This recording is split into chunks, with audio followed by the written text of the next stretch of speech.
Republike Srbije za 2020. godinu, odobreno zaduživanje kod Evropske banke za obnovu i razvoj za sprovođenje projekta jačanje infrastrukture za navodnjavanje u Republici Srbiji, koji se odnosi na program za otpornost na klimatske promene i navodnjavanje u Srbiji.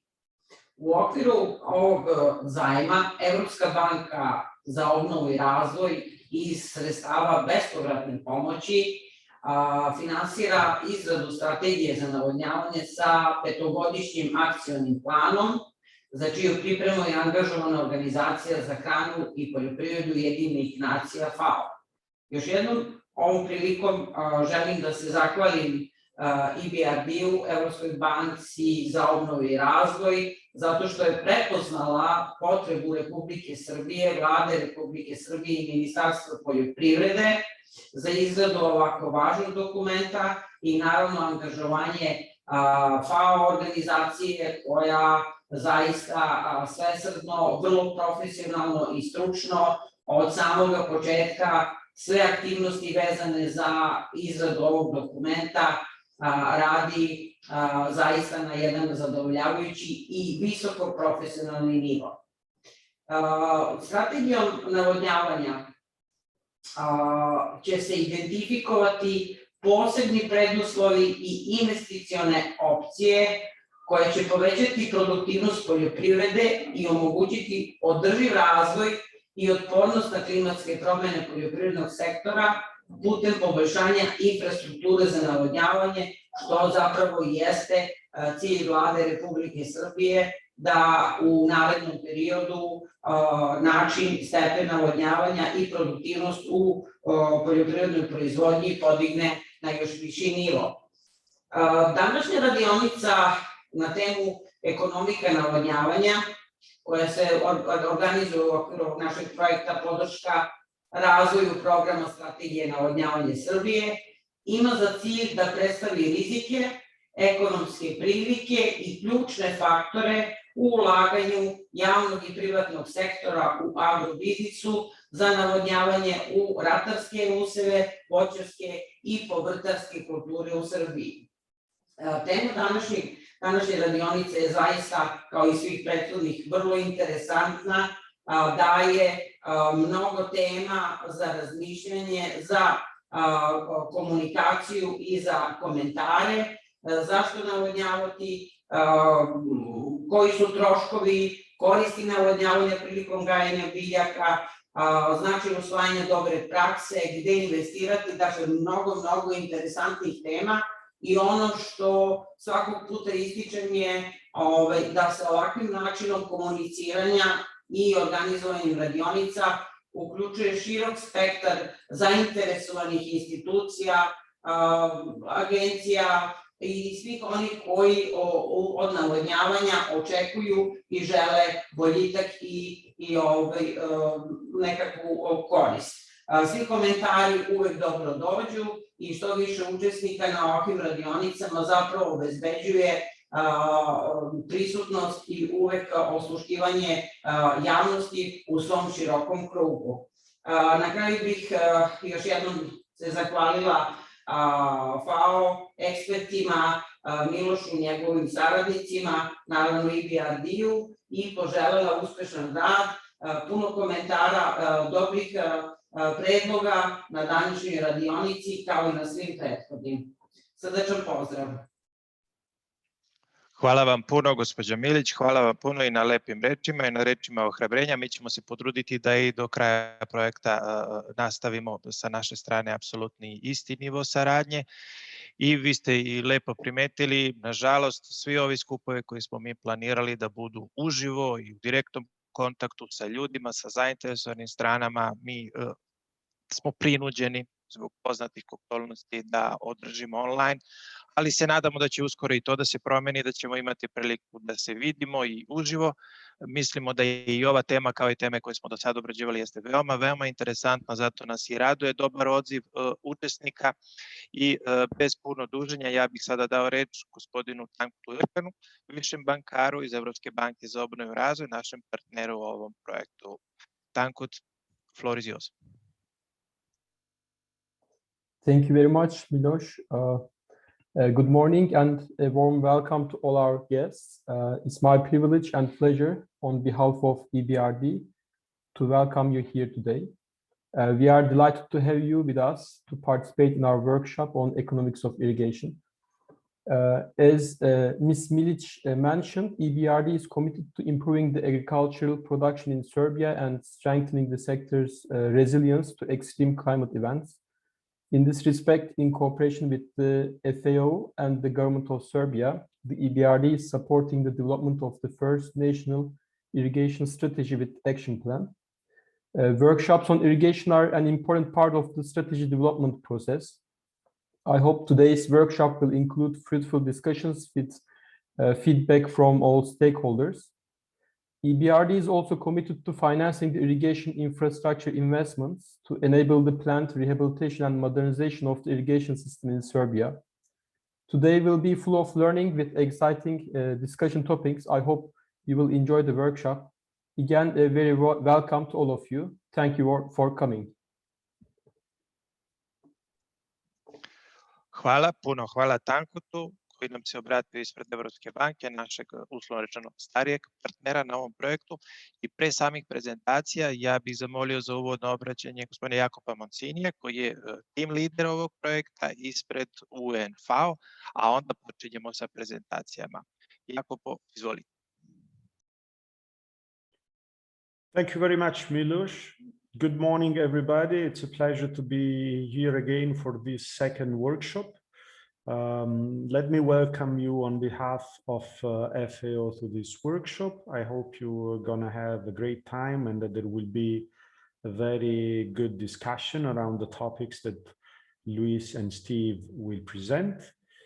Just a kind reminder, the recording and the minutes of this meeting will be available at our website that Tamara just posted in the chat. So please feel free to also send additional comments, queries through the website where all the work that is done in this assignment is stored and made available for all of you. And of course, feel free to share the website link with everybody. Over to you, colleagues, and have a fruitful workshop. Hvala puno Jakobo, hvala puno na obraćanju. Mislim da je pravo vreme da počnemo sa našim prezentacijama i prva prezentacija jeste od strane doktora Stiva Gosa, tako da molim Stiva da počnemo sa prezentacijom i započnemo sa našim radom danas. Stiv, izvolim. Thank you very much, Miloš. Let's share a screen.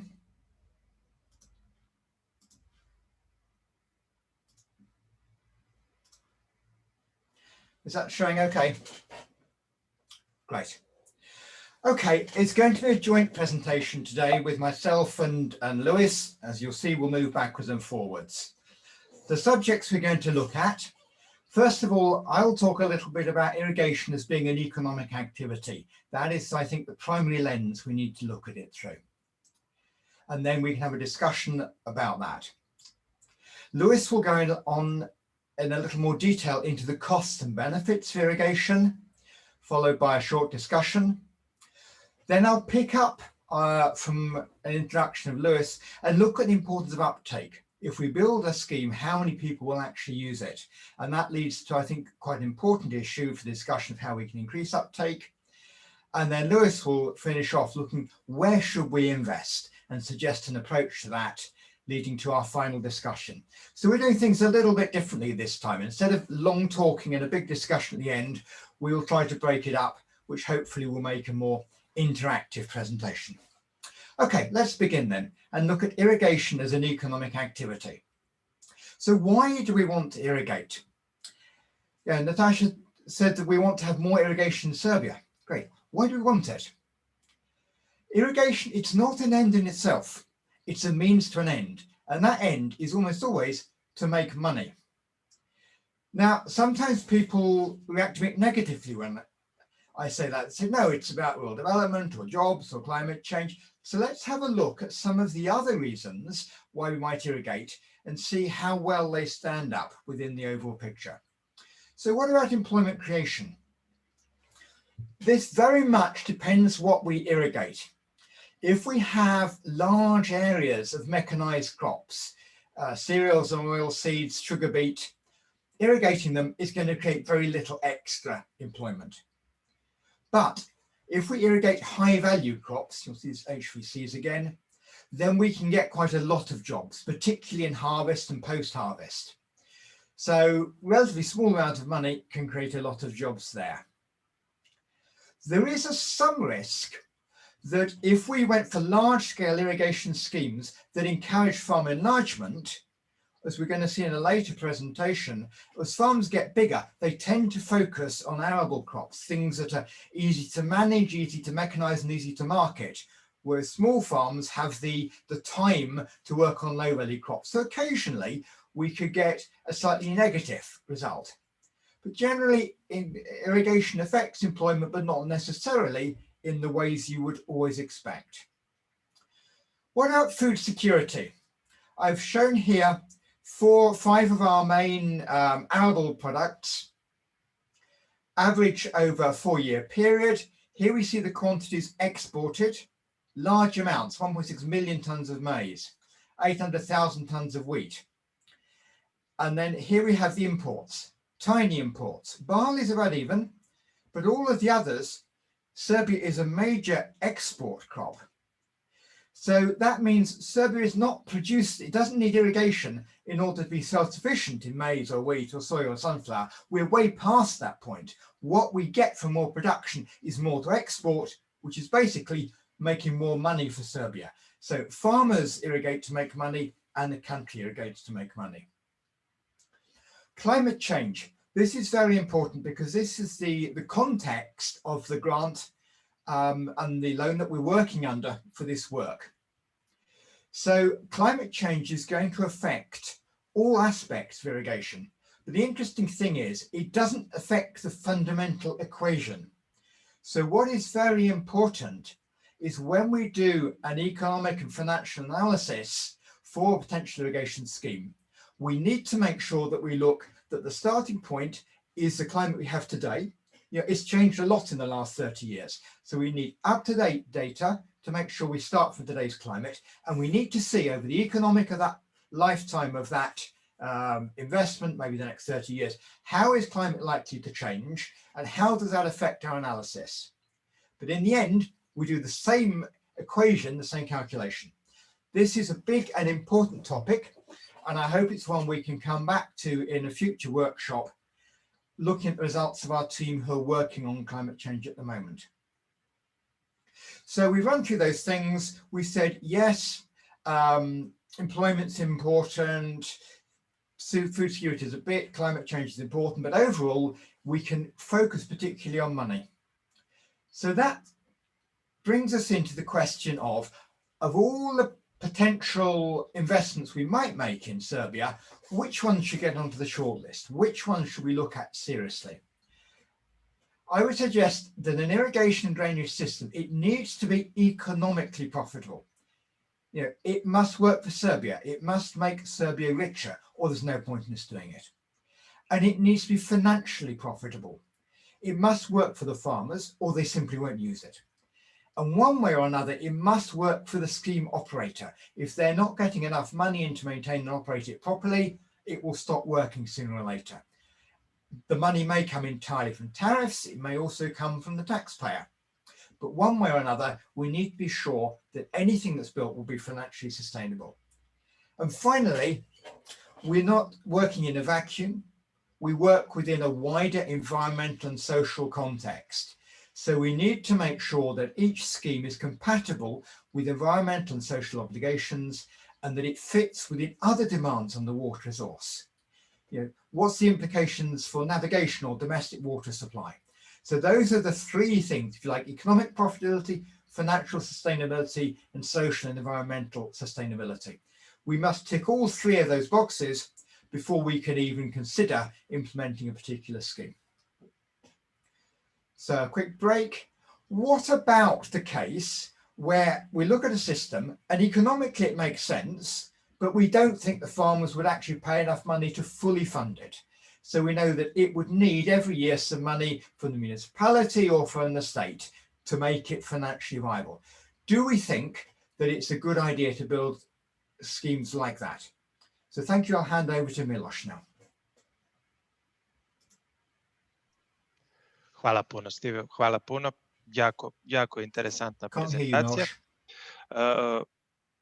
Bitna napomena, pitanja otvaramo sada mogućnost za pitanja, ali ukoliko bilo ko od učesnika u bilo kom trenutku želi da postave pitanje, takođe to je opcija. Dovoljno je da pošalje pitanje po sredini vašeg ekrana, možete da vidite ikonicu koja se zove Q&A, questions and answers, tako da je najbolje da pošaljete pitanje tamo, ali se možete u svakom trenutku javiti i za reč.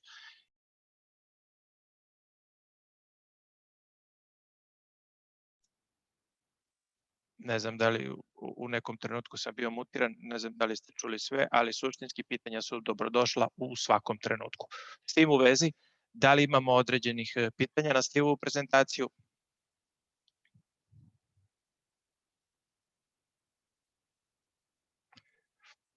Opet kažem, u svakom trenutku su pitanja dobrodošla, možemo da je ostavimo i za kraj, možete pitanja u svakom trenutku postavite u Q&A ikonici, odnosno delu ekrana i mi ćemo odgovoriti i neko od naših panelista ili neko iz našeg tima. Takođe, ono što je bitno, ukoliko pitanja eventualno bude više nego što mi možemo da odgovorimo u toku trajanja ovog workshopa, mi ćemo sva ova pitanja obraditi, odnosno odgovore pripremiti i poslati svim učesnicima, a takođe i postaviti i na naš sajt.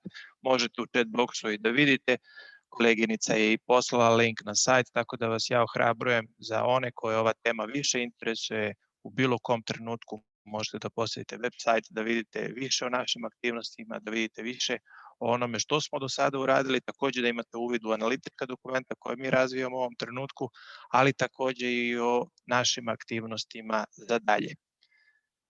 Da li imamo nekih pitanja za Stiva u ovom trenutku ili da nastavimo sa prezentacijama u skladu sa našom agendom? Ukoliko nemamo, ja bih onda dao reč, hvala Stiv još jednom, sigurno će biti pitanja kasnije. Ukoliko nemamo, ja bih onda dao reč svom kolegi, Luisu Diasu Pereiri, ekonomisti iz UN FAO, investicionog centra, da počne sa svojom prezentacijom na temu benefita i troškova navodnjavanja. Luis, floor is yours. Thank you. There is a question on the board. I don't know if you would like to address it, otherwise I'll continue. Yes, please. Yes, we just received one.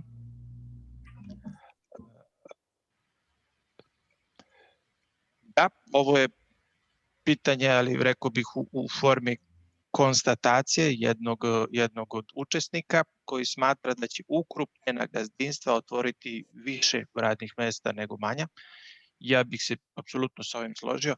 Ne znam da li Stiv možda želi da elaborira malo više na ovu temu.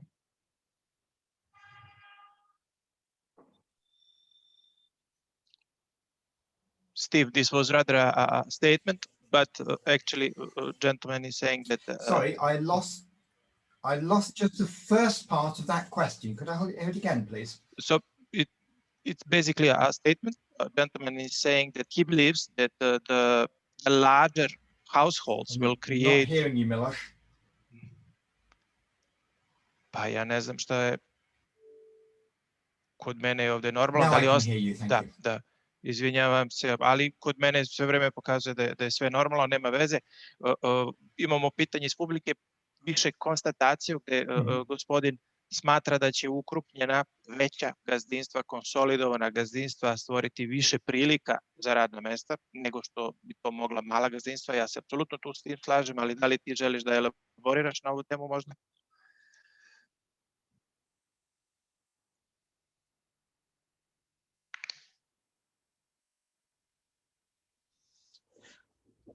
Okay, I think we're going to look at this one in a little bit more detail when we go into the statistics, we've been looking at doing a detailed analysis of the 2012 agricultural census and the 2018 farm structures survey. And one thing we see is the share of land under high value crops is very correlated with farm size. The smaller the farm, the more it grows high value crops. And as farms get bigger, they use more and more of their land for cereals. And then at the larger size, they switch into other arable crops. So they start growing soya and sunflower and sugar beet. But you see that the very big farms, particularly the ones over 50 hectares, have very little fruit or vegetables. So they tend to be substituting machinery for labor. So they use a lot of big machines and not many people. We can come back later, but it's very clear that that is what happens in Serbia at the moment. Thanks.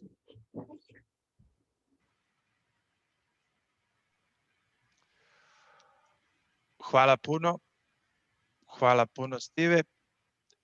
Ja predlažem da, pošto nemamo u ovom trenutku nikakvih pitanja, ja predlažem da Luis nastavi sa svojom prezentacijom, a verujem da će pitanja stići kasnije. Luis, izvoli.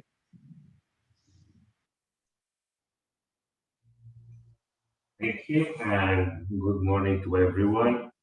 So I'll pick up a bit on where Steve just left in terms of what really drives irrigation and what should be the key issues that we should be looking at when deciding whether or not to invest in irrigation and what type of investment we should be looking at. I'll start with a few key messages. They a bit summarize already the presentation, but also set the context for it. So basically, as we see, irrigation can and has the potential to enable a number of transitions. You can transition to higher value-added crops because irrigation may enable you to switch to, say, fruits and vegetables. Or you can keep your crops, but you increase your yields, leading to an intensification of your farming systems. So there are, or you can even adapt to a changing environment. So there are a number of cases in which irrigation can provide you with value. But the important thing is that we should always look it under this lens. So we should always look at irrigation as an instrument for development where the economic opportunities are clear, and therefore we need to identify not only the technical feasibility for irrigation, but also where irrigation can be adopted at a high rate. And this said, irrigation is not a panacea for every context.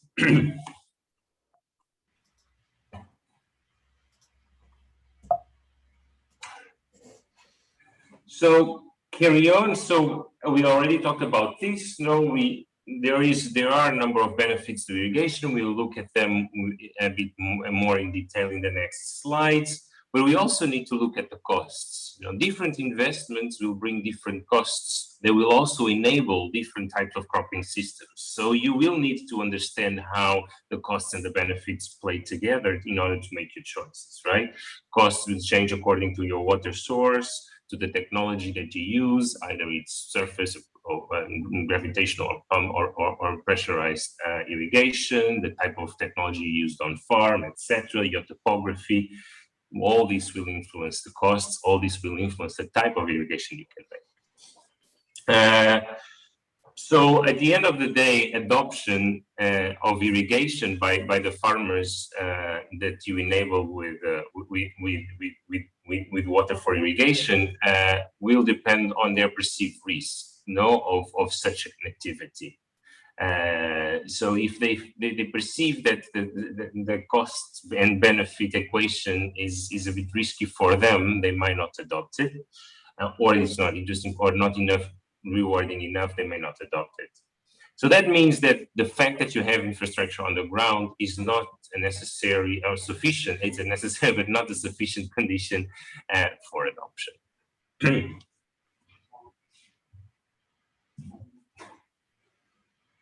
So Again, there's a number of factors that influence our results in terms of feasibility of irrigation. As I said, benefits come mostly in three large categories. You can intensify existing cropping systems, you can shift towards cropping systems that give you more value, or you can adapt to the changing environment, mostly due to climate change, as it's now happening in many places around the world. The costs, you will need to see mostly what kind of water source you have, how you're going to convey the water, and then finally, how you're going to distribute it on farm. And these will all, the choices around these three main cost categories will at the end decide the feasibility of the proposed investment. So, giving getting into a bit more concrete examples of this cost and benefit analysis that we should be making for each system. So, we've said that irrigation, one of the things the irrigation can do is to reduce interior variability, right? Because it gives you a constant water supply to your crops. The fact that farmers are sure to get a certain yield might also lead them to increase the use of inputs and therefore boosting yields more.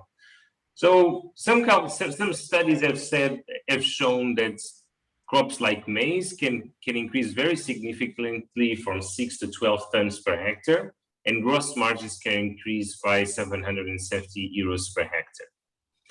This from start might be interesting, and you see that for maize. But if you look at the bar chart on your right, although this is valid for maize, we can see that the increase in gross margins from rain-fed to irrigated agriculture are quite low for other crops like wheat, barley, sunflower, soya that may even rotate with maize.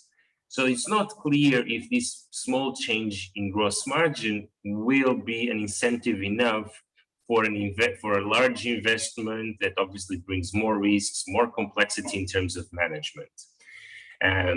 Interestingly enough, even the over 700 euros per hectare may not be sufficient condition to adopt irrigation for maize, as we see that from nationally, only of the holdings with irrigation, only 2.5% irrigate maize.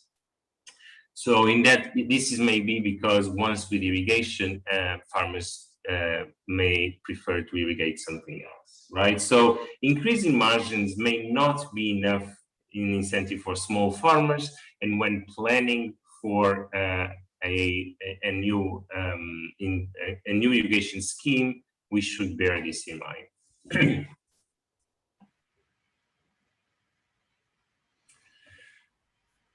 So having said this about low-value crops, we do know that Serbia has potential to grow crops with higher returns on investments, other than the country's key export crops. We also know that there are already not so large, but a significant number of high-value crops that are irrigated in Serbia that could benefit from increases in efficiency in the irrigation systems. These can be many times much lower-hanging fruits in terms of ensuring return for investment than new large schemes with much higher uncertainty in terms of adoption. So usually these could be also should be carefully mapped and assessed for opportunities. Also, where new irrigated areas are for some reason easy to convert to fruit and vegetables, those would probably also be areas where benefits would be more clear. But we need not to forget that the fact that you can change from low-value crops to high-value crops, again, won't mean that this will happen. High-value crops imply a lot of imply new risks. Many of them are perishable, so there's already a big risk in there. They also require much higher knowledge and technical sophistication in terms to get the right yields and the right quality of fruits. And managing the irrigation system, that are often more complex, and they also require much more labor. So as Steve said, many times large farms prefer to stay with arable crops, which allow them a much simpler management for the large areas, rather than changing to high value crops. So here we start looking at the cost and benefit equation. For the same farm technology, the annualized cost of irrigation generally increased from canal rehabilitation to new canals to pressurized system. And the chart on the right shows this. It also shows how on-farm technology can vary substantially, especially between surface and drip irrigation, with sprinklers in between. So basically, if you look at the picture, you will see the red line that will show a typical benefit of irrigation low-value crops, and the blue bars will show you the average costs of running each system, where the black lines are the range that was found in this study on the Western Balkans. So you see that the benefits of irrigating low-value crops are very much in line with the costs of doing it, and can be lower than those costs. So again, when be it a new canal system or just a rehabilitation of a canal system, we still need to be very cautious when assuming that low-value crops alone will make it financially feasible. Then, if you look in terms of on-farm technology, if you look obviously at drip irrigation, we can see that then obviously these type of technologies will require high-value crops, because there we're talking about thousands of euros in terms of per hectare costs that can only be covered by high-value crops. So here we decided all this would be much better illustrated with some concrete examples from the region and from Serbia specifically. Just before I pass on to Steve for these concrete examples, just reinforce that the feasibility of multi-user schemes will largely depend on the third factor that has always been implicit here, which is the level of adoption. If we do not have a wide enough adoption, we will not generate the incremental benefits that are required to make it feasible. And again, the level of adoption will depend on the level of benefits, costs, and risks that are perceived by farmers. In a country where 90% of rural household incomes comes from outside irrigation, systems with high investment operating costs per hectare may not be always feasible for these farmers. So we need to make sure that if we're investing in expensive systems, we will do it in a context where uptake is high. Over to you, Steve, for concrete examples. Thank you, Luis. Let's zoom in a bit. These are all systems I know personally in the region. So let's talk through them a little bit. So what we've got along here is the cost per hectare.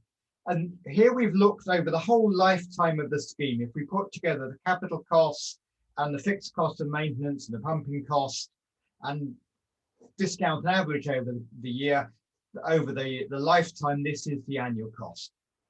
And here is the annual benefit, essentially the increase in gross margin compared to what that farm would have grown without irrigation. So let's start up here. This is a colleague in Vojvodina who planted 3 hectares of walnuts, drilled a borehole. It wasn't too expensive, but he's expecting to get a gross margin getting on for €3,000 per hectare per year. So that's very good. And he's invested in equipment to irrigate 3 hectares and he's planted 3 hectares. So for that very small system, he has full uptake. That's why it looks very profitable. Here's something very different. Again in Vojvodina, this is near Pavlovci Lake, where one of the large farms is irrigating 50 hectares of intensive apple orchards. And they have run their own system of pumps, filters, pipes, taking water from the reservoir to their 50 hectares. And one person built it. The system is scaled exactly to their orchard. So again, there's 100% uptake and they're looking at very high margins. So these are 2 very different systems. They're both individual systems, so they're fully used and they both look highly profitable. Now let's move down a little bit. One of the schemes that EBRD has lent money for is in Svilajnac. This is an area that will be irrigated from an interesting system, a mixture of 3 boreholes on the river, 3 reservoir dams on the river and 15 boreholes. And we have a mixture of crops. We have the usual thing of wheat, maize, sunflower, but some people are growing vegetables and it's a cattle area. People are growing alfalfa, feeding it to cows, and they're adding value through the milk. So it's, if you like, a medium value area. And we calculate that if we get reasonably high uptake of this system, it's going to cost around 400 per hectare per year, but it's going to give a benefit of 700 or 800. So that looks great. But if only some people took it up, if they were a little bit more cautious, weren't sure, then we could see the benefit dropping down to 500 against the cost of 400. So it's a little bit more marginal. So within the range, we think it will be successful, but there's variability. Now we can move down to Negatin, where there's a system pumping water out of the Danube. There's an existing system there that's going to be modernized and expanded. And if we get, it's mainly arable crops, bit of vegetables, but not much, mainly arable. With moderate uptake, it's just about worth doing. But what we see at the moment, farms there have had pressurized water at a hydrant by their field, completely free of charge for 15 years. And only around half of them actually use it. If we stay with that level of low uptake, this investment won't be worth doing. So to make that work, it's essential that we get a higher uptake in the future than we've had so far. This green dot, we have to go across the border to Republika Srbska. It's a large farm we visited with a series of boreholes, irrigating a 300 hectare area with a linear move machine. They were growing a mix of the usual arable crops, but including some seed crops, so slightly higher value. And again, as it was for one farm, it was 100% used. So that seems to work. The benefits were higher than the costs. For large canal systems, they're pretty well non-existent in Serbia. So we went south and looked at the costs in Macedonia. If we built a new gravity canal system, if everybody uses it, it works. We're coming in a couple of €100 per hectare, getting benefits of 400. But the critical thing there is with a big system, everybody has to use it. So we see here that the uptake is a very important part of the story. Thank you. And let me summarize here.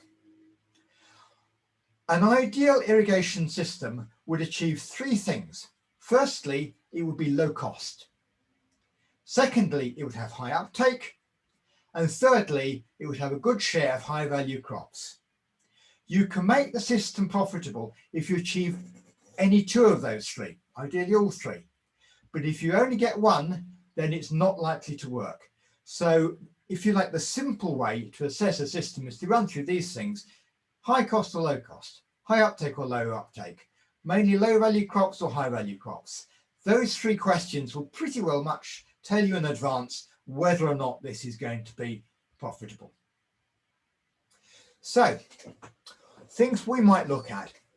What about the large areas of cereals like maize, which is such a big export product for Serbia, but is essentially a low value crop?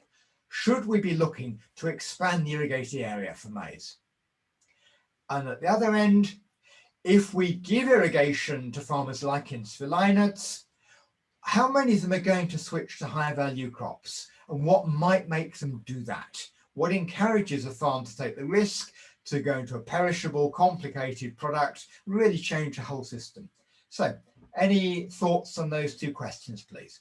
Back to you, Miloš. Hvala i Luisu i Stivu, hvala puno na jako korisnim prezentacijama. Možda pre nego što se osvrnemo direktno na ova pitanja, imamo dva pitanja koje smo dobili iz publike, pa možda prvo da se osvrnemo na ova dva pitanja. Prvo pitanje je od profesorke Ružice Stričević. Mislim da je najbolje da se profesorka javi i sama ga postavi, a onda od Tamare Vučković iz Srbija voda. Profesor Stričević, da li želite vi da se javite i da sami postavite pitanja? Ja mogu i da pročitam, nikakav problem.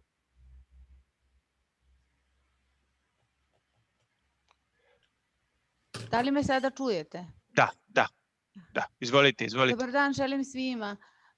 Pa pre svega ja bih se osvrnula na ova izlaganja koje su zaista zanimljiva, ali i nama su i poznata i našoj javnosti su ona poznata i mi se u potpunosti slažemo sa onim što su oni izneli. Ono što bih da pomenula da se naši poljoprivrednici teško odlučuju na visoko profitabilne kulture ima više razloga. Prvo je starosna struktura, to je jedan razlog. Drugi razlog je, kao što je kolega Bogdan naveo, to je usitnjenost parcela.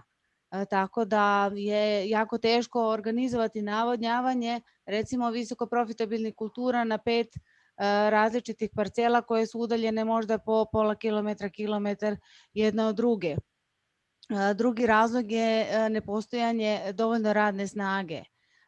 Treći, za berbu, pogotovo aronija. U jednom trenutku su se proširile aronije u Srbiji, ali ljudi su imali problem da nađu radnu snagu, jer u periodu kada se bere aronija ili recimo borovnica ili malina ili kupina, tada treba puno radne snage, ali nema je dovoljno. Zatim, postoje mnogi problemi otkupa, pogotovo tih novih kultura. Recimo, tržište je zasićeno sada malinama, a još uvek ima dovoljno malinara, još uvek se proširuje ta proizvodnja, a ukoliko želimo da imamo neku drugu cash crop, drugu kulturu koja je isplativa, vrlo često nema dobrog otkupa, nema garantovanih cena. Razumeju poljoprivrednici da te cene ne mogu da budu garantovane, ali cena rizika čuvanja tih proizvoda u hladnjačima uglavnom snosi poljoprivrednik, gotovo nikada ne nosi onaj prodavac, jer on sebi uvek izračuna koliki su mu troškovi, koliko dugo čuva malinu dok je ne proda ili kupinu ili bilo koju drugu robu i uglavnom rizik snosi poljoprivrednik. Znači ima mnogo faktora koji utiču zašto se oni teže odlučuju na neku drugu novu kulturu gde tržište još nije zasićeno.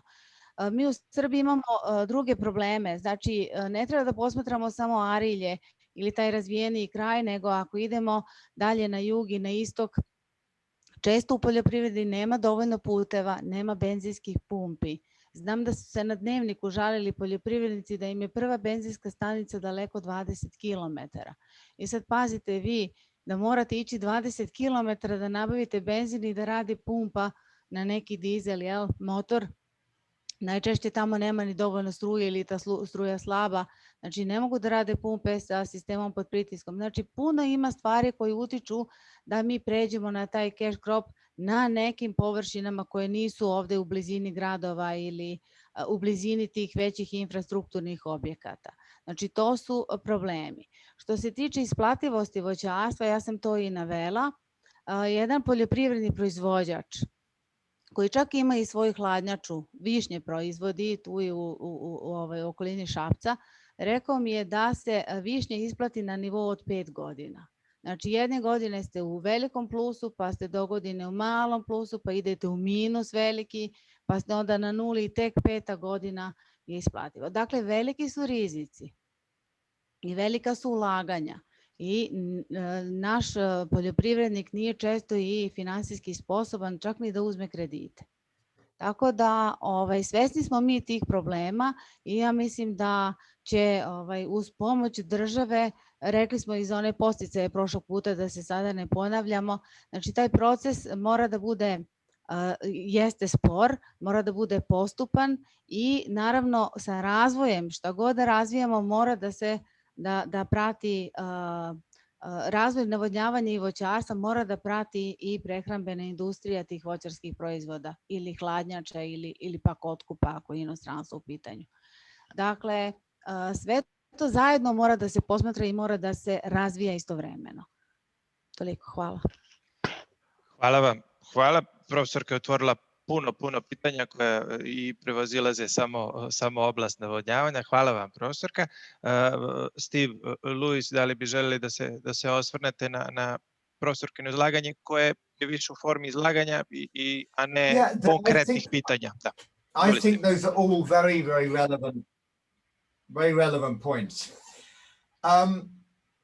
High value crops are high value for a reason, and the reason is that they're actually quite difficult to grow and difficult to market.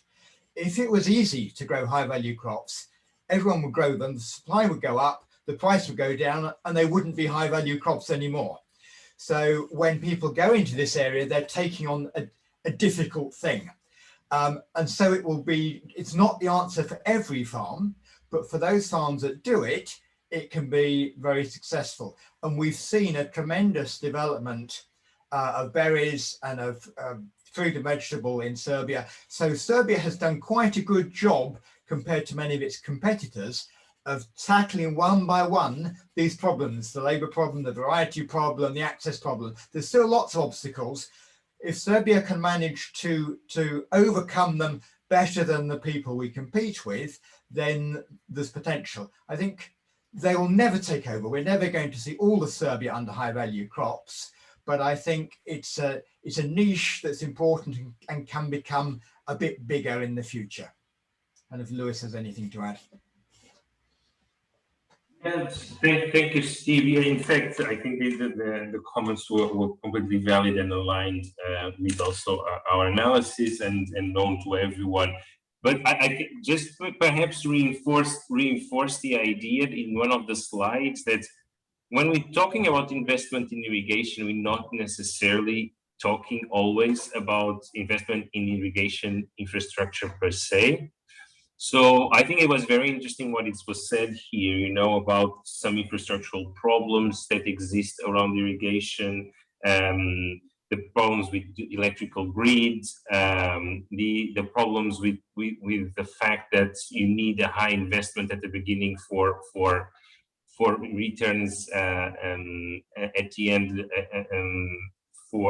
in case of high value crops. So when looking at irrigation strategies and investments, I think one of the lessons here is that we can look at places where irrigation is in place, where farmers already have some knowledge, where markets have started to function, and provide what is lacking to make that irrigation works better. If it's an electrical grid, then it's an investment in improving irrigation efficiency. People will be able to pressurize their water to get probably water with lower costs. So these are also investments in agriculture, in irrigation, and they might be more interesting sometimes in some contexts than starting a scheme from scratch.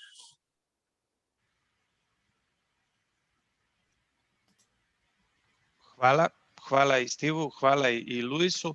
Naše sledeće pitanje je od Tamare Vučković, Srbija vode. Možda ja mogu da pročitam samo, ukoliko se Tamara vi slažete. Ona pita da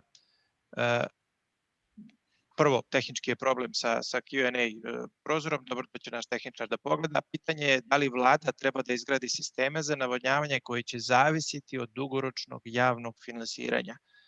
Suštinski, da li vlada treba da investira u sisteme kada zna da dugoročno treba da nastavi da ih finansira kako bi oni bili održivi. Stiv ili Luis, kogod želi, izvolite. I'll start. I asked the question. My feeling, based on experience around the world, is that you should be very careful about that. Once you become dependent on public funding, you become dependent on the political environment and the budget condition in the country. And what tends to happen when a system is new, there's a lot of political credit in opening a new scheme, bringing water to a new area, so people put money into it. When it's not news anymore, it just becomes a cost on the budget. And when people need to cut back, there's a tendency to cut back on the funding for irrigation. Typically, it'll get enough money to keep going, but not enough money to be fully maintained. And we can already see this in with drainage in Serbia. Vojvodina, if I quote me correctly, estimate that they can do about half as much maintenance as would be optimum for the drainage system in Vojvodina, because it's an old story. So my feeling is if you create a system that is going to be dependent year after year on public funding, you enter, if you like, a political risk that it might start to get eroded in future budget cuts. But maybe some of the colleagues here who've worked around the world can come in on their experience on that one. Thank you.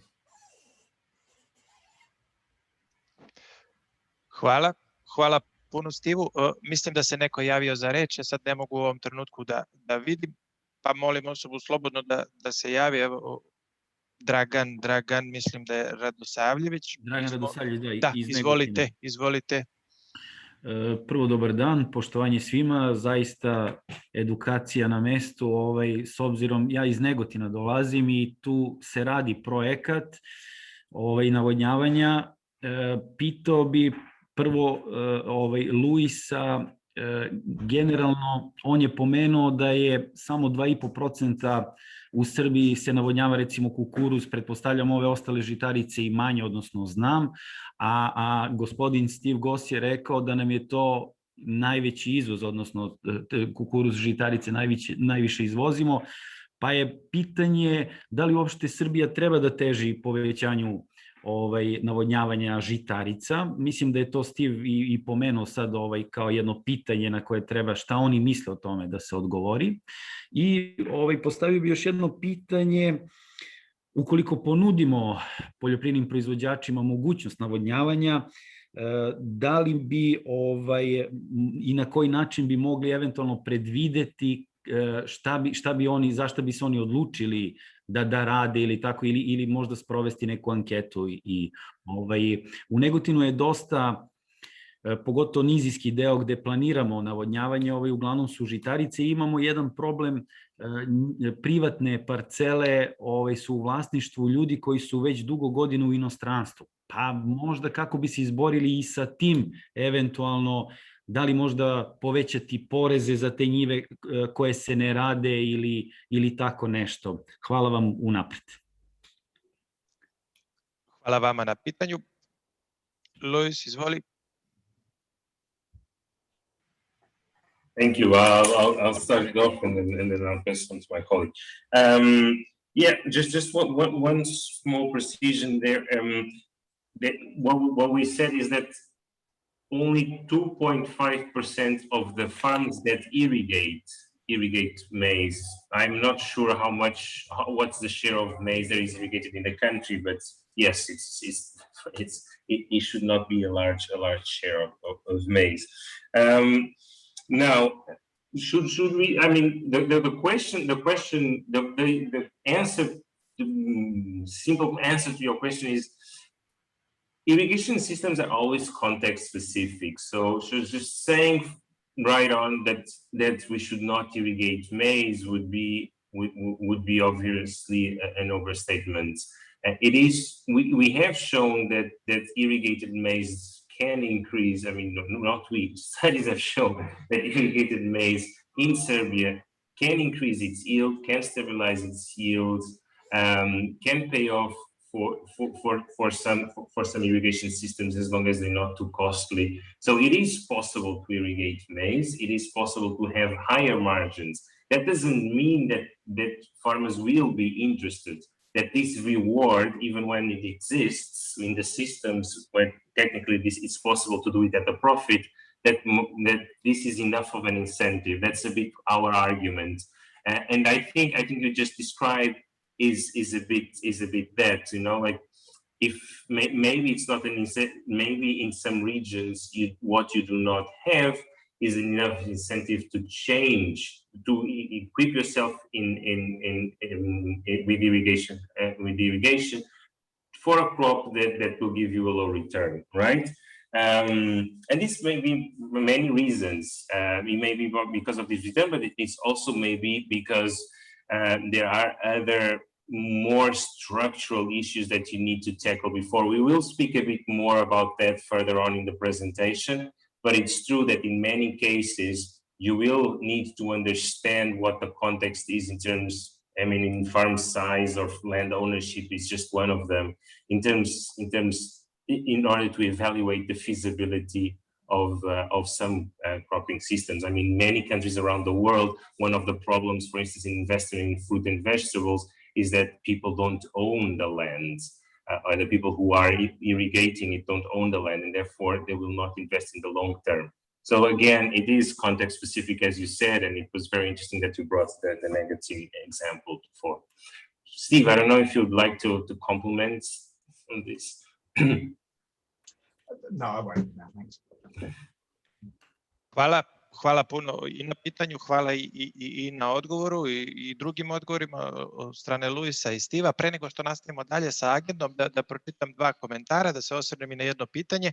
Milan Malenčić kaže u chat boxu u vezi sa benefitima od navodnjavanja, analize koje sam sprovodio pokazalo se da uz manje promjene setvene strukture može da se dođe do povećanih prihoda koji direktno proizilaze iz navodnjavanja usled povećanih prinosa.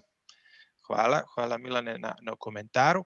Ivan Bogdan kaže da iz ugla proizvođača nedostaju infrastrukturni objekti osim vodoprivrednih za proizvodnju visoko profitabilnih kultura.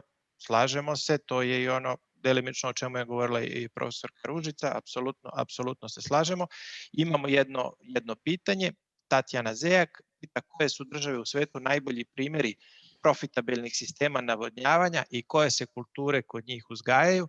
Ja bi, da napomenem da je jedan od prvih skupova koji smo mi organizovali jeste bio webinar na temu iskustava u navodnjavanju u Izraelu, Španiji i Portugalu. Mislim da je to bio jako dobar skup, jako koristan skup. Ja ne kažem ovde da su te tri zemlje najbolje na svetu, ali definitivno jesu među najboljima i imali su prilike kolege koji su učestvovali da čuju od naših kolega iz Izraela, Španije i Portugalije puno o tome kako funkcionišu sistemi za navodnjavanje u ovim zemljama, na koje kulture se oni osvrću, pre svega visoko profitabilne kulture opet. Ali ovo će sve biti, ukoliko već nije konkretno sa ovog webinara, također mislim da je dostupno na sajtu. Pozivam vas još jednom, posjetite naš sajt, tamo se nalaze svi naši materijali, svi snimci svih naših workshopova, webinara, drugih skupova koje organizujemo ili koje ćemo organizovati, tako da je to puno korisnih informacija za ljude koje interesuje navodnjavanje. Imamo pitanje da li možemo da dobijemo prezentacije. Da, svi učesnici će dobiti sve prezentacije sa današnjeg skupa. Još jednom naglašavam, snimak današnjeg događaja će biti na našem sajtu i potrudit ćemo se ukoliko bude više pitanja nego što mi možemo da odgovorimo u toku današnjeg skupa, da pripremimo odgovore i sve ove odgovore pošaljemo svim učesnicima. Još jedno... Može jedno pitanje? Da, izvolite. Dobar dan svima, moje ime je Ana iz Užica se javljam i želim da postavim pitanje koliko će poljoprivrednika prijeći na useve visoke vrednosti iako im se ponudi navodnjavanje i šta bi to moglo da podstakne proizvođače da prijeđu na useve visoke vrednosti? Znači, šta je to što može da ih podstakne na ovu promenu? Hvala vam, Ana. Hvala vam. Luis ili Stiv, kogo želi?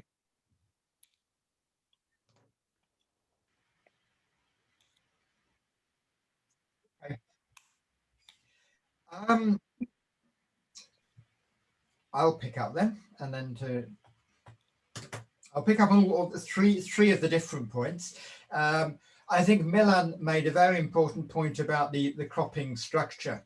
And when we look at what is grown in rain-fed parts of Serbia and unirrigated land, it's very different. As soon as people have irrigation, or those people who have irrigation are growing different things. And I roughly calculated that if we compare rain-fed with irrigated, about 30% of the benefit is what you would get from extra yield of your existing crop. 70% of the benefit is because you actually change the crops to more profitable ones. So we see very different cropping mixture where there's irrigation and where there isn't. And that takes me to Anna's question. We're sort of looking at it here. If we build a big public irrigation system, will people adopt high value crops? What's actually happened so far in Serbia is that the large majority of irrigation is private. People have dug a borehole or dropped a hose into a river and pumped it out. So people have created that irrigation because they want to grow something that needs irrigation. So we have irrigation where we have high value crops. And yet, so it's not really an issue. It's only if we decide we're going to cover 5,000 hectares with irrigation, we have to ask what people will do with it.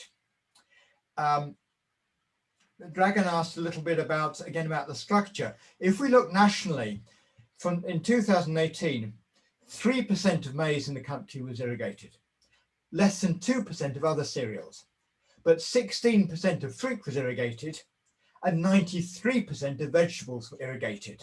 So people know you can't grow profitable vegetables without irrigation.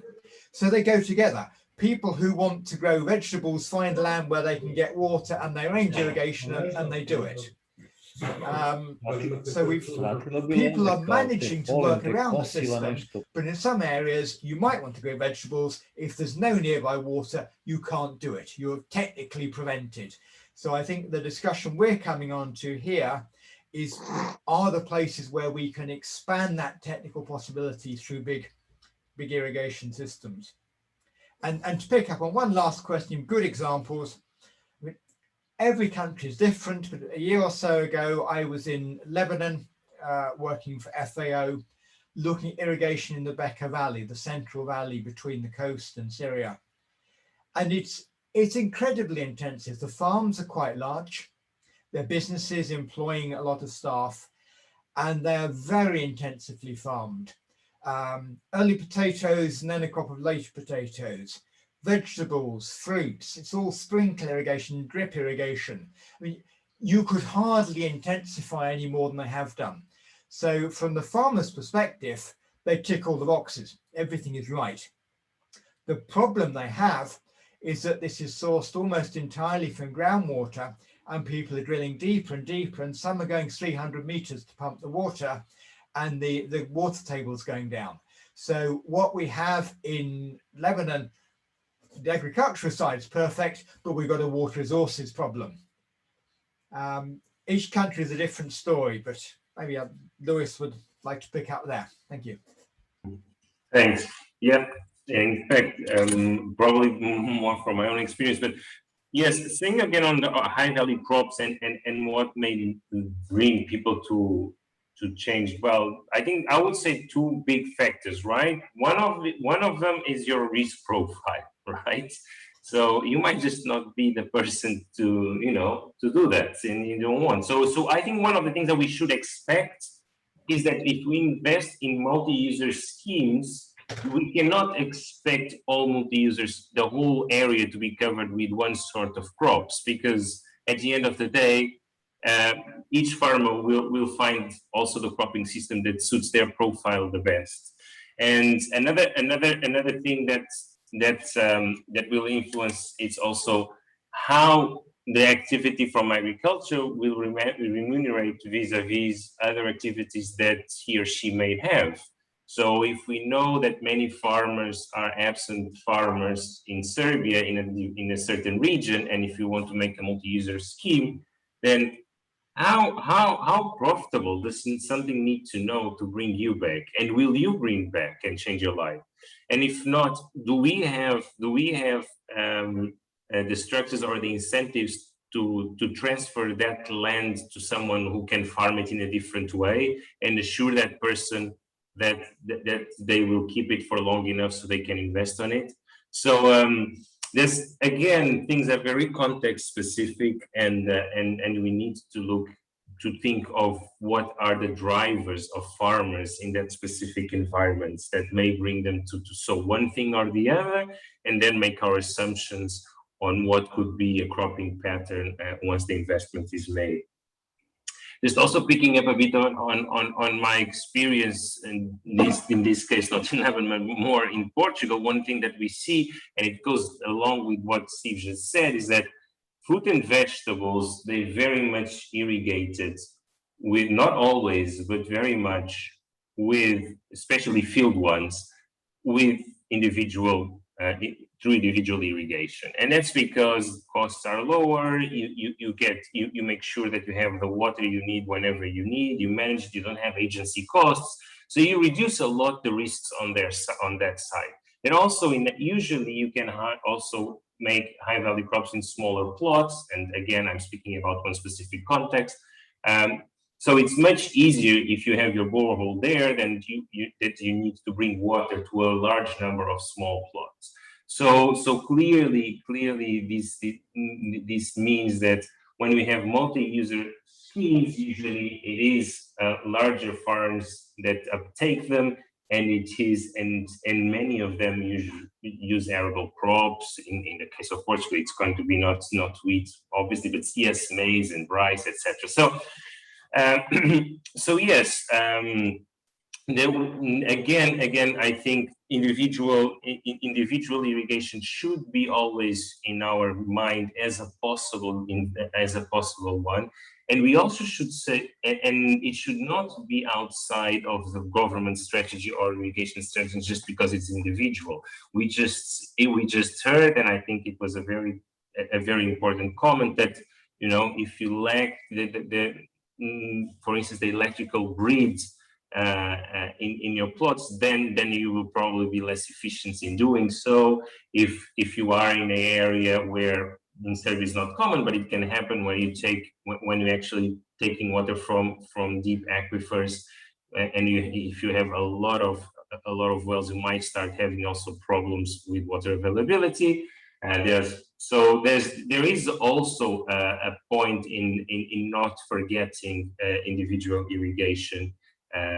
But I think we can talk a bit more about that in the future. But it's just to say that it should be. I think it's coming quite strongly here that it should be within the scope of an irrigation strategy.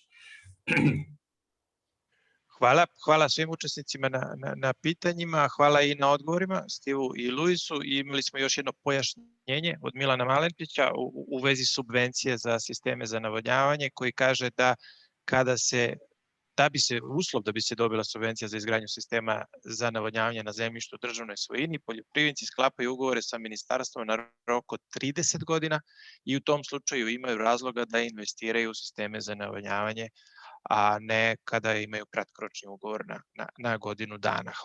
Hvala Milane na pojašnjenju. Hvala svima još jednom na pitanjima i hvala našim panelistima na odgovorima. Predlažem da idemo po agendi i da nastavimo sa sledećom prezentacijom, a sledeća prezentacija započinje izlaganjem Stiva Gosa na temu značaja usvajanja sistema za navodnjavanje od strane korisnika. Stiv, izvoli.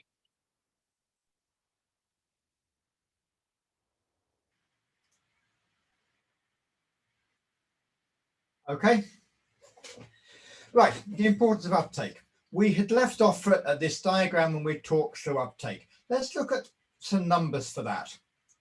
So when offered irrigation, farmers have got really three choices. They may decide not to use it and don't irrigate. They may irrigate but continue to grow the same kind of crops as before, which is normally low value crops, or they may irrigate and change their cropping to high value crops.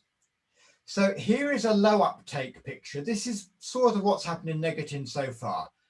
About 45% of people didn't irrigate at all, probably half used the water on their low value crops, and about 5% moved into vegetables. We saw things like onions there. If you average across the gross margins of the different products, that gives a gross margin of around 400, an increase around 400 per hectare. That's really not enough to cover the system. If we can get a bit more uptake, so only 30% don't use it, more irrigate, low value, and 10% go to higher value, we're in at about 700. This is now starting to get just profitable. But if we could push a little further, and if we could get a fifth of the land growing high value crops, then suddenly we're getting 1,300 a hectare. That's much, much higher than the cost. And where you can do this, then you've got a very, very profitable investment. So this relatively small shifts in percentages make all the difference between success and failure. Let's look at a couple of countries in the region and see their experience. With the World Bank, we went to Croatia. We spoke to the ministry, we spoke to Podrška, and they've had a lot of money as an EU member. They've had EU funds. They put a lot of that into irrigation. And the director said, the problem is we give farmers irrigation and they don't use it. They've built the systems and they've had quite poor uptake. Come down a little into Bosnia, which hasn't got anything like as much money from the EU. They've taken, I think it was, I forget whether it's the Federation or Republika Srpska. They tried a very creative idea of talking to farmers. Do you want the system? Would you use it? Yeah, of course we want it. Okay, then we want a contribution from you of 10% of the capital cost. If we get that contribution in the bank account, then we'll go ahead and we'll build it. There is a tremendous difference between what people say they will do when we're sitting around drinking coffee and talking, and what people will do if they have to put their money down. So we have to look at the question, how can we more accurately predict what farmers will do if they're offered irrigation? I ran discussion groups in Negatin and Svilinets, people in the room. They knew why they were there. They knew that what they said was going to influence whether the government would take the loan and whether they get the irrigation system. So the smarter ones there, which was most of them, knew, of course we'll adopt irrigation, of course we'll grow high value crops. I think what we need to do is we need to go back a few years later and see what really happened. So when we come to look at the next investment, we can know, is it 5% or 10% or 20% to grow high value crops? We've had some real data. Can we do that in Serbia? And how can we encourage uptake? What do you think about this very concrete idea of asking farmers to put some money on the table before we take the final decision to build a system? Do you think that will politically, socially work in Serbia? So short presentation, back to you, Miloš, for more discussion, please. Hvala Stiv. Mislim da je ovo jako dobro pitanje. Imali smo prilike da vidimo neka iskustva u Srbiji kako funkcionišu stvari sa kofinansiranjem. Imali smo i pozitivnih i negativnih iskustava, ali mislim da je ovo svakako pitanje na mestu.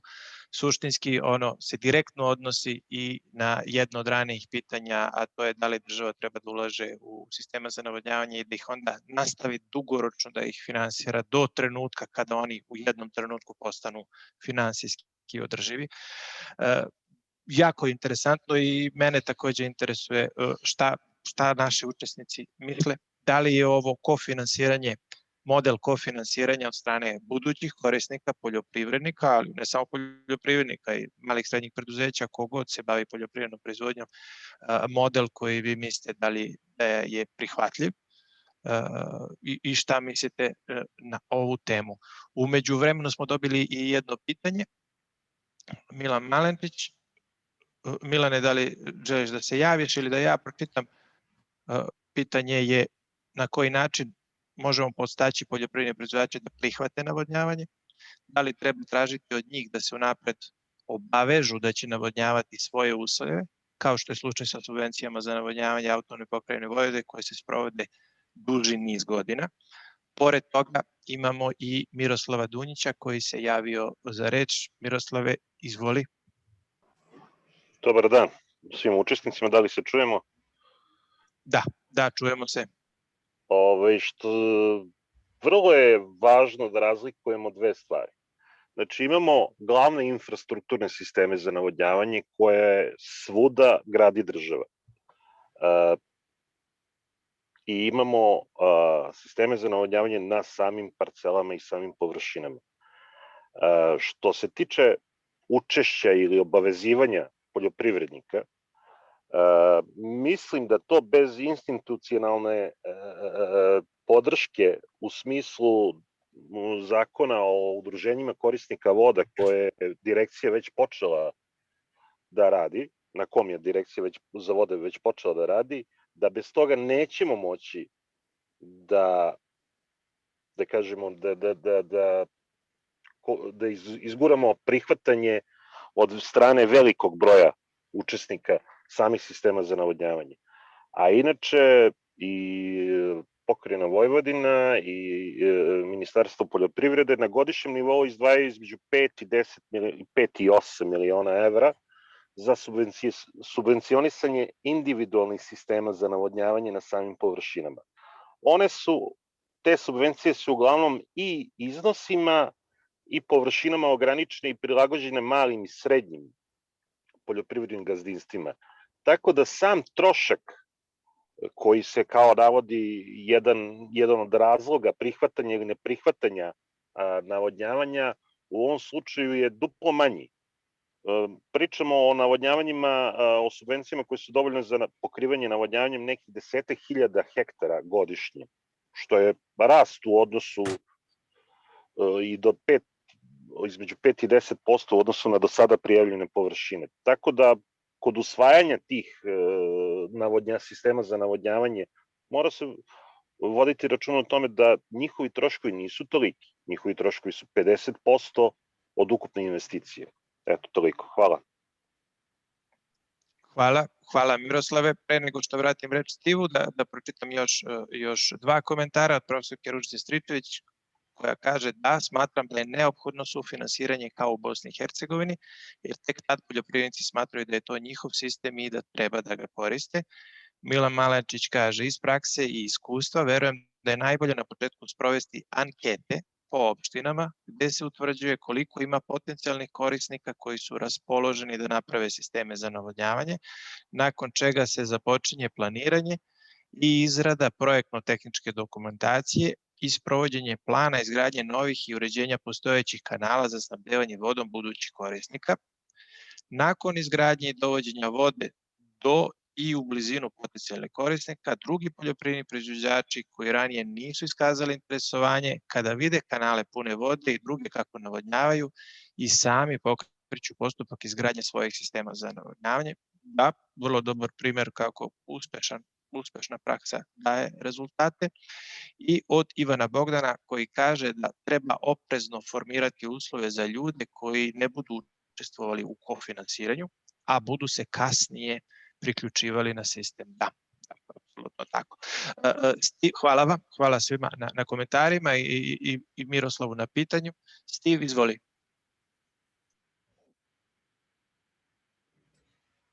Thank you again.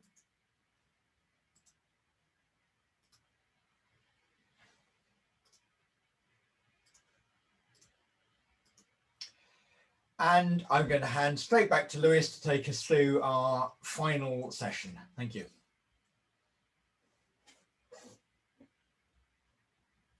Okay, now I'm unmuted. Yes, so just to close up, we'll start summarizing a bit what has been said before, and I think also what we're going to say now a bit summarizes some of the interventions that we had today. And the idea is that what we're going to say in these last few slides are also a provocation for the last opportunity for us to discuss in terms of what are main themes and of analysis for the strategy and things to take in consideration. So as existing opportunities, one of the things that we found is that, and we've talked about this, is that Serbia has abundant water resources, and we know, right? And in many cases, boreholes and direct intakes from rivers and lowlands will be the least costly option and the most feasible for low value crops, but it might even be interesting for people running high value crops. And we see that many of the systems are actually like that. Obviously, this requires well-regulated and well-monitored individual irrigation. Another opportunity is also is the drain. It's converting the existing drainage systems for dual purpose, drainage and irrigation. We have also spoken quite a lot about this in other occasions. Serbia has the opportunity to, with a fraction of the cost of investing in new canals or pressurized system, convert the large network of drainage that they have in the country, therefore containing costs and allowing probably a good mix of high and low value crops that would be enough to make them feasible. There is also enough land to build new systems, be them canal or pressurized. But in these cases, we need to be much more cautious in terms of the costs they imply and the benefits that we may expect from them. So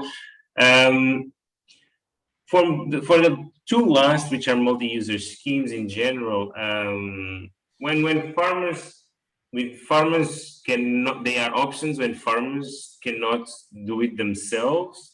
And they do allow for an easier control and knowledge of how the water is being used, right? But they also bring a number of risks that we've talked about today. So what risks are we talking about? So it is true that Serbia is endowed with vast resources, water resources, but in some regions, river flows that feed boreholes may change during irrigation systems, so it needs to be assessed how much is the capacity to provide in terms of irrigation through direct intakes or boreholes. There are locations where groundwater may be not as easy to reach, so we recharge, and then a large expansion of irrigation can cause sustainability problems, environmental issues, etc. So obviously, individual irrigation is interesting, but it doesn't go without its risks, and therefore should be planned for in terms of legislation and monitoring. Multi-user schemes as well, they require well-tested assumptions on the motivations to shift cropping systems. And as the adoption of them may just be infeasible. And I think some of the interventions today show the difficulties that when you have land in which many people are absent or are used to certain cropping systems, that you not necessarily expect them to change immediately. And we need to make sure that those assumptions in terms of adoption are right. Another thing with multi-user schemes that is often overlooked, but I think one of the participants touched here today as well, is that oftentimes we overlook agency and governance issues, and they can be sizable, especially in multi-user schemes that are large and with a large number of stakeholders. Governance will never be easier, even with a solid water user associations law. So we also need to make sure that we're not over optimistic on this side. So what can, from what we've spoken today and also from the slides that we saw, what can we think of in terms of recommendations for a strategy and action plan? And bear in mind, obviously these are proposals for discussion. We find that one of the key tasks would be to map out opportunities for investments with low risk and interesting return in the short term. So we can identify illustrative examples and undertake more detailed cost-benefit analysis to understand how feasible this could be. Also identify complementary investments and new institutional arrangements that will increase sustainability or lower the risk of such investments. We've spoken here about the importance of solid governance and to reduce agency costs. Also, we've spoken here of complementary investments or areas which are already irrigated. So these are all opportunities that we could also try and map out. And obviously, I think many of the questions today also came in this direction, that we need to provide directions on policies that may accelerate a decrease in risk factors and an increase in potential benefits. That is, what are at the moment, what are policies that may bring shifts, that bring areas that now at this moment may be infeasible for irrigation for the reasons that have been described here before, but in the future, if tackled, if these issues are tackled, can become more interesting and less risky, and therefore providing better returns. So how could we do this? Again, one proposal for you. So for the first part, we could map some green areas where we would have schemes which are likely to be profitable and sustainable. We don't foresee many problems with adoption, or maybe the irrigation system is already there partially. We don't see any main problems with sustainability in terms of water availability, pollution, etc., or social problems. So that would be a clear go ahead. The amber ones would be the ones in which we talked here about that, okay, it may work, but it might need some work beforehand. Or we need to make sure that our assumptions, or it's a bit borderline, so we need to make sure that our assumptions are valid and that we're not being over optimistic. So in these cases is where we would advocate for, before starting investing in there, to proceed with caution, analyze more carefully, see if there are any changes in structural changes that may be needed before the investment is made. And then the red areas where it's more clear that they're unlikely to be profitable and sustainable, and even in the medium term, it would be difficult to implement irrigation there, even if technically feasible. These areas would just, if one of the conditions, be it environmental sustainability, social, or economic feasibility doesn't hold, then obviously it would fall in the red box.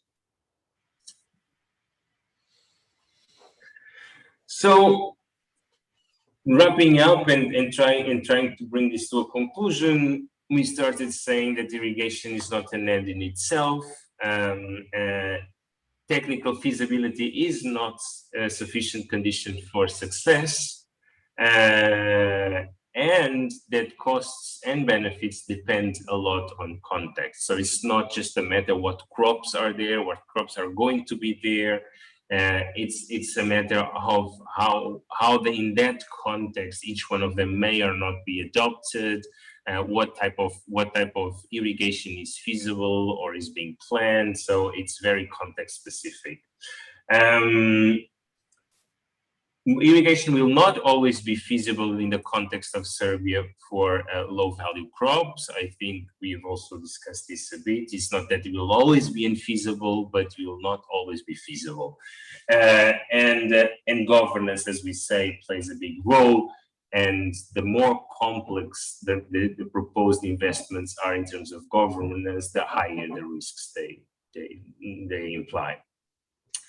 So again, the big message here is there's no widespread use of irrigation without clearly perceived benefits. And So the last question is, how can we, first of all, a bit of your comments, ideas on the proposed way forward, and also on how we can ensure that the right decisions are made and how the strategy can contribute to this. Thank you.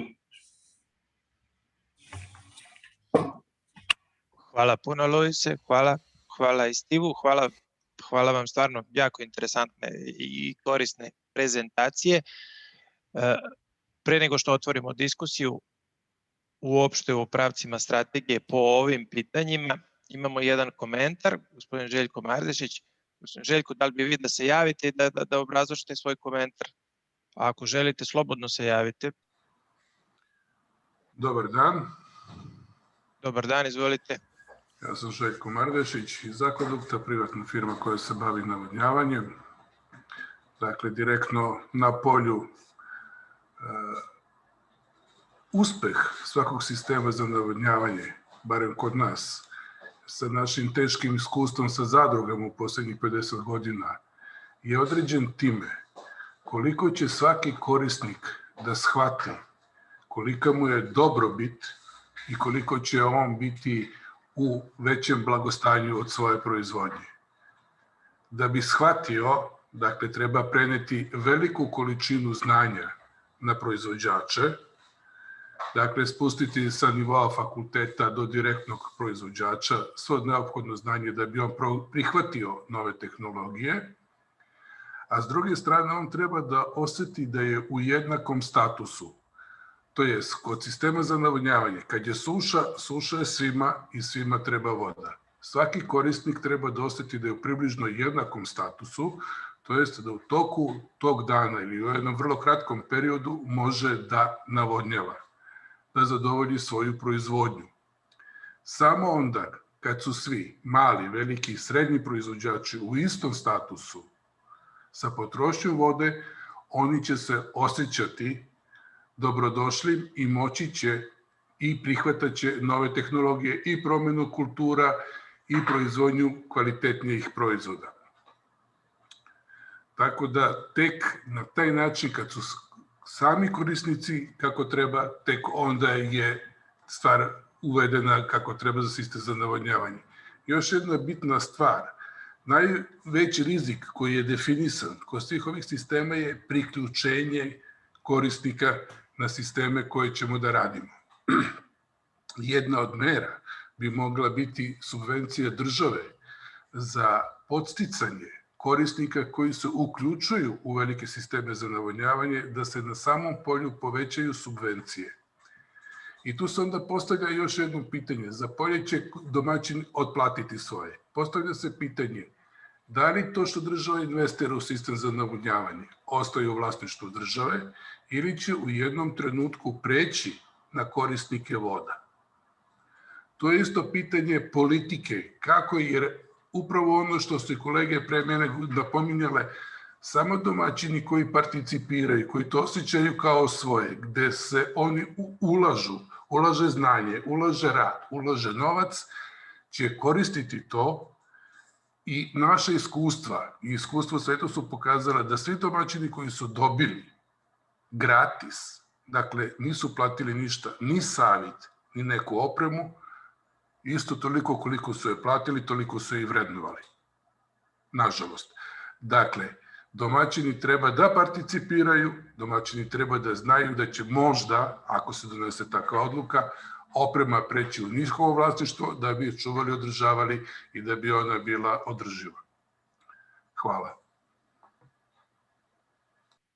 Hvala vam, Željko. Hvala vam puno ste stvari dotakli i polako smo skliznuli u našu sledeću, što je potpuno u redu, u našu sledeću deo agende, a to je kako strategija treba da se odredi po ovim pitanjima. I dajem reč Stivu ili Luisu, kogod bude želeo da prokomentariše. Izvolite.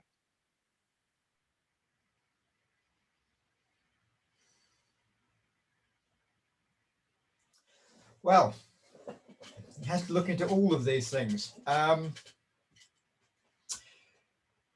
The strategy is really looking at the role of government in irrigation. And we tend to think about where government will borrow money and invest, but that's actually quite a small part of the whole. So I think we need to step through the different roles of government in irrigation. So how are we going to manage the water resource so we don't get depleted aquifers like in Lebanon?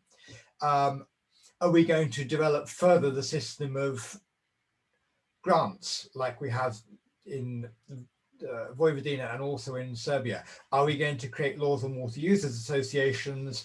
Are we going to create a better mechanism of monitoring what happens in practice, how people get uptake, so we can predict forward?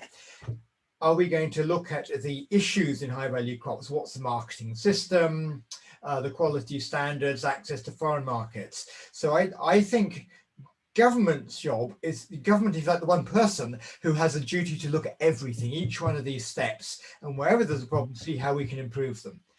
Going in and investing and building a scheme in one place will be part of it, but I think the strategy needs to give this whole picture of which investment is just one step. So that's my first thought. Luis, maybe. Yeah, so no, I agree with you, Steve. It's mostly a much more encompassing issue than just the investment part, and I think the discussion here has led a lot to that conclusion, and on the investment in infrastructure. And I on the part of in education, yes, it's an interesting one. It's hard to understand how we can educate someone to take risks. Obviously, part of it comes from a better understanding of how things work with a change. And yes, some policies can and subsidy schemes can have an educational role. I think Miloš mentioned, and I think this is interesting. Miloš mentioned the Portuguese example. No, that our colleague from EDIA in the scheme in the large scheme in the south of the country said that they were very lucky in terms of adoption because everything fell in place at the same time, and at the time that the irrigation scheme was being implemented, there was a very strong program in terms of supporting investments in agriculture. That was not necessarily related to irrigation, but the fact that people were being helped hedging the risk of changing cropping systems, investing in perennial crops, etc. And this for him also made the difference, because farmers felt that they could try something different at the risk that they were willing to take. So yes, I think education can come in many forms and manners, and I think it's part of the strategy to think about them, not to necessarily formulate whole programs, but of some options that exist in terms of how bringing farmers closer to being interested in irrigation.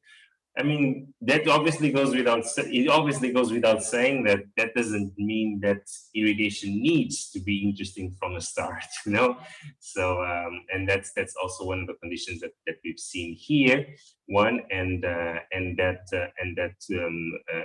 the governance aspect needs to be appealing to them. So that the way that irrigation is offered to them needs to be appealing, and needs to be something they want to be involved in. Hvala, Luis, hvala vam.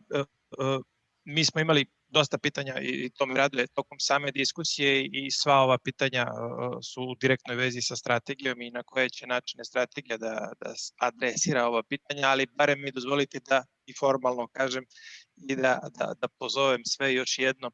Sad smo u delu agende kada bi bili apsolutno spremni, kao i do sada, još jednom kažem, saslušamo sva pitanja, sve komentare, sve sugestije, na koji način strategija i akcioni plan treba da se odrede po ovim pitanjima o kojima smo diskutovali danas. Apsolutno svi vaši predlozi, kao i uvek, su dobrodošli. Da li danas, da li tako što ćete se samo javiti za reč ili poslati vaše pitanje u chat ili questions and answers, ili ćete nas kontaktirati direktno, odvojeno od ovog skupa. Mi smo uvek na raspolaganju, ali evo za početak jedno pitanje od naše koleginice Valerie Johnson i tiče se upravljanja i generalno upravljanja navodnjavanjem.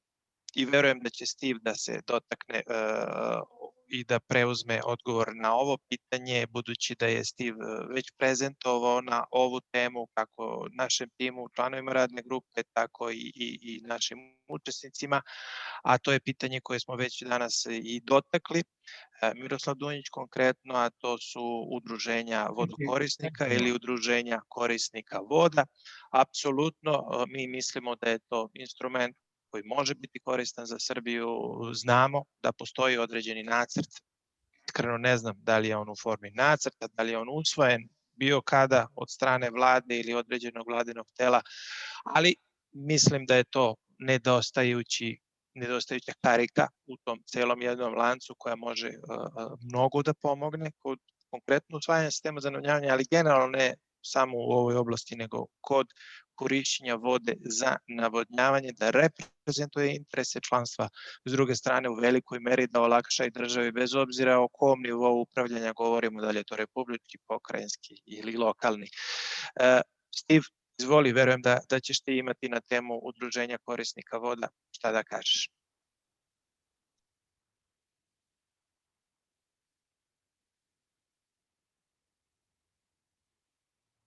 Sure. I think a functioning law and support system for water users associations it's an essential tool. It's a tool that Serbia really ought to have in its toolbox, because sometimes it's exactly the right tool you need, and sometimes it isn't. So, for example, with the D2D system in Vojvodina, we already have a well-organized management system with Vojvodina regional water companies. We could add a little bit of user representation with water users associations, but essentially we have a system that works without them. But if we're going to create a new local multi-user system with a municipality with no experience, then maybe the water users association will be exactly the right tool for that place. So I think we need it.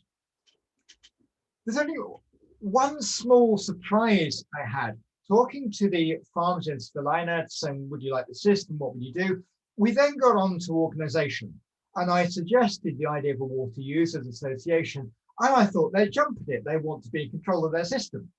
No, not much enthusiasm. We don't want to be involved in running it. We just want water. Let the municipality run it, and we will use it. So, but there's other cases where people have had government provided water and become frustrated with years of poor service, and then they want to take over and they really want water users associations. So Luis used the phrase earlier on, the irrigation's not a panacea. Water users associations aren't a panacea, but I feel they're an essential tool that we need to put in Serbia's toolbox. Thanks. Hvala puno Stivu. Ne znam da li Luis nešto želi ili da otvorimo dalje diskusiju.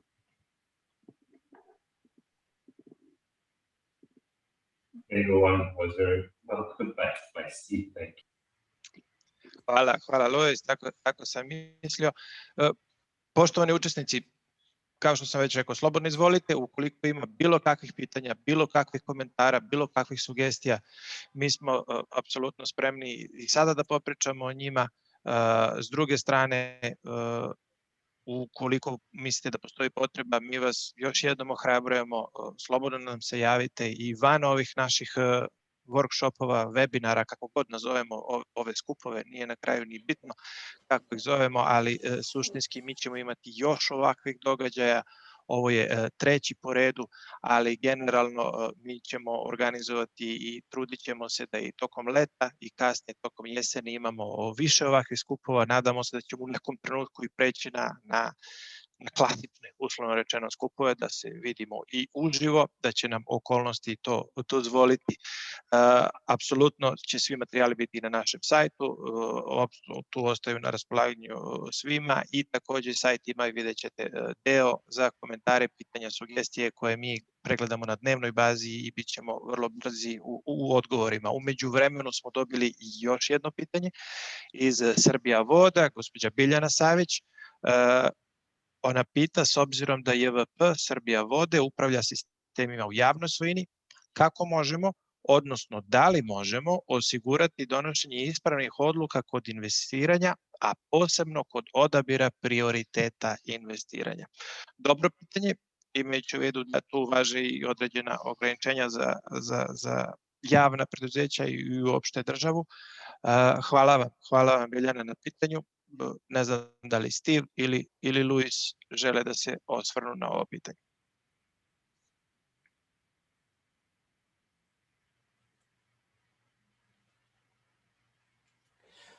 I think really this is the economic framework we've been talking about today. We could come up with a list of potential irrigation systems which may be 5 or 10 times more than we can afford to fund.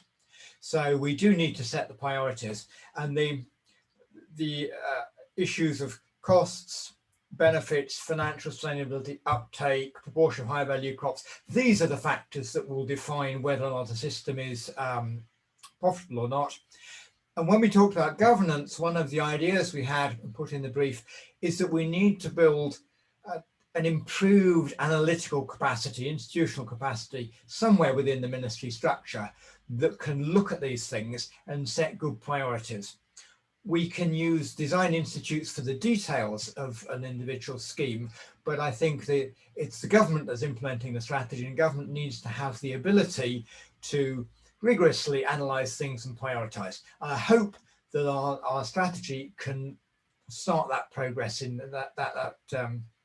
start that idea into progress to reality. Thank you. Ja ću vrlo kratko da samo se nadovežem na ovo što je rekao Stiv, a to je na jednu činjenicu ili uslovno rečeno, možda je prejaka reč, ali apsurd, da suštinski Ministarstvo poljoprivrede, šumarstva i vodoprivrede, koje ima nadležnost nad ovim pitanjima, koja je pre svega smeštena unutar Direkcije za vode, s druge strane u drugim organizacionim jedinicama unutar Ministarstva poljoprivrede, mislim na sektor za poljoprivrednu politiku ili sektor za ruralnu politiku, nema zvanično imenovana lica koja bi sa poljoprivredno-tehničkog aspekta pomagala kod donošenja ovakvih odluka. Kao što je Stiv rekao, mi mislimo da je ovo jako bitno, jer na ono o čemu smo pričali na jednom od naših uvodnih skupova, ne smemo zaboraviti da sistemi za navodnjavanje nisu samo inženjerski poduhvati i ne rade se samo kako bi se oni izgradili, već se pre svega rade i grade u funkciji razvoja poljoprivrede. S tim u vezi, ljudi koji se bave poljoprivredom, pogotovo kulturama ili vrstama o kojima smo pričali danas, usevima veće vrednosti, voća, povrća, ali i žitarica, semenske proizvodnje, kad govorimo o žitaricama, pre svega trebaju da budu konsultovani i treba da uzmu tvoje učešće u donošenju ovakvih odluka, što direktno jeste deo odgovora gospođe Biljane Savić. Suštinski, dizajn jednog sistema za navodnjavanje, naša poenta je prevazilazi inženjerski rad i zadire u ovoj agrarno-politički kontekst, koji opet treba da bude adekvatno obrazložen, i s tim u vezi mi ćemo u samoj strategiji predložiti određena rešenja na ovu temu, odnosno predložit ćemo unapređenje administrativnih kapaciteta Ministarstva poljoprivrede kako bi mogli da donose odluke koje jesu, kako se to kaže, evidence-based, zasnovane na analitici, zasnovane na konkretnim podacima, a opet u funkciji razvoja poljoprivredne proizvodnje. Hvala vam na pitanju, zahvaljujem se i Stivu na odgovoru. Da li možda imamo još nekih pitanja? Ja sad ovde ne mogu da vidim, imamo dosta učesnika, ali suštinski ukoliko neko želi slobodno neka uzme reč.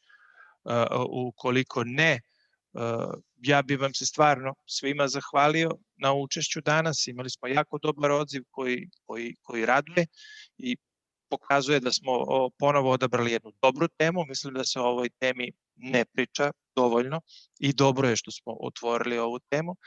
I mi ćemo nastaviti da organizujemo ovakve slične skupove na teme za koje mi verujemo da jesu od značaja za razvoj poljoprivrede i razvoj navodnjavanja. Zahvaljujem se i našim govornicima. Jako korisne prezentacije, iscrpne prezentacije za sve koji su pitali o prezentacijama i drugim materijalima u chat box. Sve je na raspolaganju i sve će biti na raspolaganju na našem sajtu, biće poslato svim učesnicima. Ohrabrujem sve da posećuju naše skupove, ali s druge strane da slobodno nas kontaktiraju na bilo koju temu žele da prodiskutujemo i na bilo koju sugestiju koju možda imaju ili pitanje.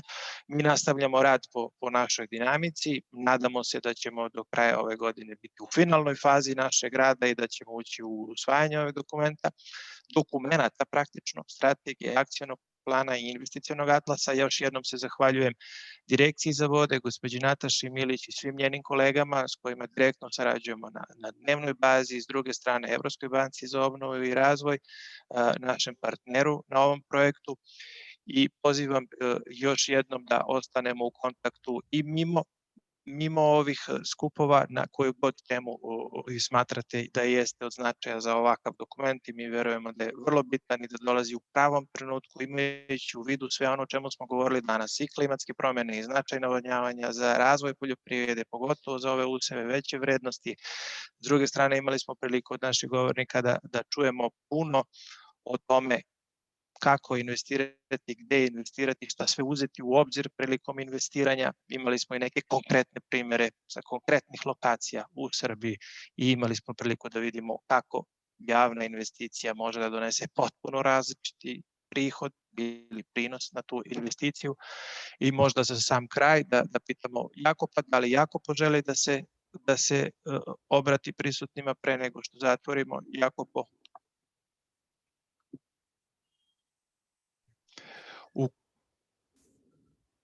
Thank you, Miloš.